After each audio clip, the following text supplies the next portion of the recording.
Bonjour, penchons-nous aujourd'hui sur l'œuvre de Jules Renard, paru en 1894, roman autobiographique Poil de carotte, qui raconte les déboires et l'enfance d'un enfant roux malais. Dans son journal, en 1906, il annote ceci: « C'est l'attitude de ma mère envers ma femme qui m'a poussé à écrire Poil de carotte. » C'est certainement dans l'enfance malheureuse de Jules Renard qu'il faut chercher le scepticisme et l'ironie qui animent son œuvre.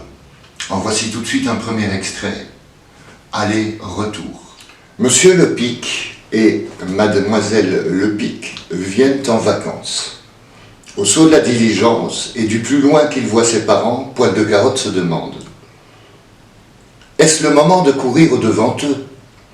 Il attend encore, je courirai à partir d'ici, non, à partir de là. Il pose des questions. Quand faudra-t-il ôter ma casquette? Lequel des deux embrasser en premier? Mais grand frère Félix et sœur Ernestine sont arrivés avant lui et se partagent les caresses familiales. Quand Poil de carotte arrive, il n'en reste presque plus. Comment, dit Madame Lepic, tu appelles encore Monsieur Lepic papa à ton âge? Dis-lui mon père et donne-lui une poignée de main. C'est plus viril. Ensuite, elle l'embrasse une fois, au front, pour ne pas faire de jaloux. Poil de carotte est tellement content de se voir en vacances qu'il en pleure. Et c'est souvent ainsi.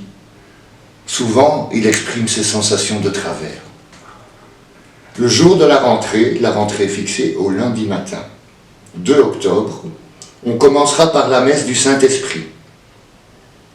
Du plus loin qu'elle entend les grelots de la diligence, Madame Lepic tombe sur ses enfants et les entoure de ses bras. Poil de carotte ne se trouve pas dedans.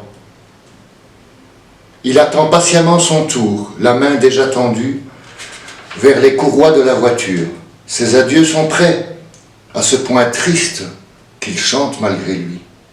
« Au revoir, ma mère, dit-il d'un air digne. »« Tiens, dit Madame Lepic, pour qui te prends-tu, Pierrot? Il t'en coûterait de m'appeler maman, comme tout le monde. A-t-on jamais vu? C'est encore blanc de bec et sale de nez qui veut faire l'original. » Cependant, elle l'embrasse une fois au front, pour ne pas faire de jaloux.